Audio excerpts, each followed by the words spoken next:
La campagne 2018 a été fortement marquée par des conditions climatiques défavorables, engendrant une baisse des volumes produits dans des secteurs comme ceux de la prune, de la cerise et de l'abricot.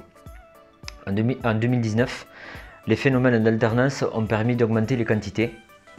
Mais quantité ne veut pas dire rentabilité, car souvent les prix sont plus bas qu'en 2018. Ainsi, dans un contexte d'offres importantes, il devient nécessaire de se démarquer afin d'assurer la commercialisation de sa production. Alors on pense en premier à la certification à l'agriculture biologique pour se différencier. Mais en 2019, un autre cahier des charges a émergé. Il est mis en avant par de nombreuses filières et porté notamment par la grande distribution. C'est la démarche HVE pour haute valeur environnementale. C'est une certification officielle du ministère de l'Agriculture qui repose sur un cahier des charges avec obligation de résultat sur plusieurs indicateurs environnementaux. La biodiversité, la stratégie phytosanitaire, la gestion de la fertilisation et la gestion de la ressource en eau. Que ce soit pour des raisons éthiques ou économiques, intégrer des démarches de certification reste un vrai projet stratégique. De nombreuses filières avancent sur ce point. Par exemple, la filière des cerises de table a mené un travail de restructuration du secteur qui a permis de garantir un déploiement de la haute valeur environnementale sur les exploitations. L'autre exemple est celui de la filière prune, où l'association nationale veut s'engager dans la labellisation HVE. Le niveau 2 de cette certification est d'ores et déjà atteint, ce qui prouve que c'est un objectif clairement affiché. Des voies de commercialisation s'ouvrent sur des produits garantissant le respect environnemental de leur production. Il est important de prendre le temps de se rapprocher des filières ou de sa clientèle avant d'envisager des projets de conversion ou d'adhésion à une charte.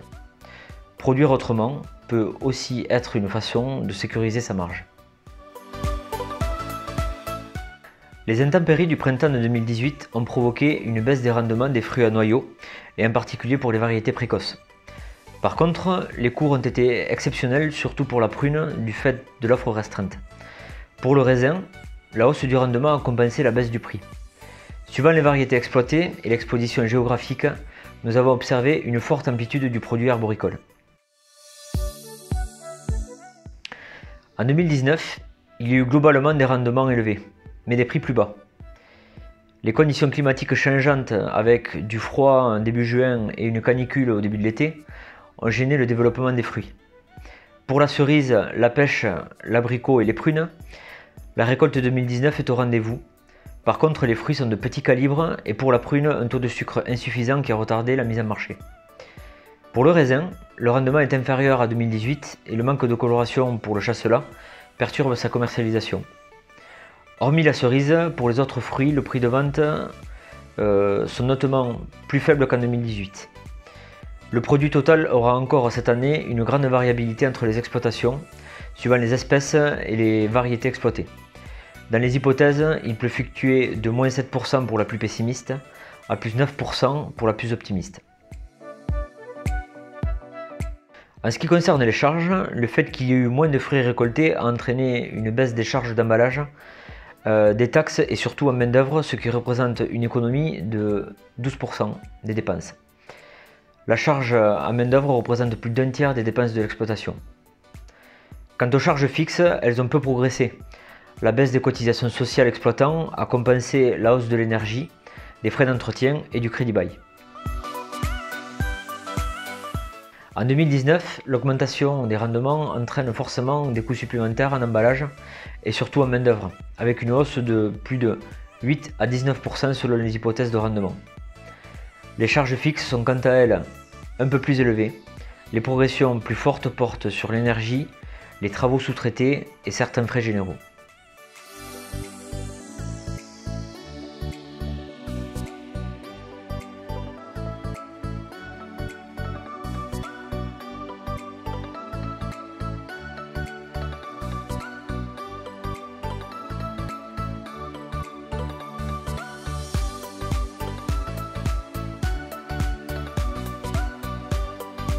Les volumes récoltés et les prix de vente sont les deux composantes dans l'élaboration du résultat. Si une vient à faire défaut, le résultat de la campagne s'en trouve compromis. La diversité des espèces, des variétés ainsi que du réseau commercial entraîne une très grande dispersion en matière de résultats entre les exploitations. Pour l'année 2019, l'amplitude sera encore très conséquente. Pour atténuer ce constat, une des pistes possibles se trouve dans la protection des vergers, soit par les méthodes physiques ou par le biais d'assurances, mais surtout à travers la diversification des espèces et des variétés.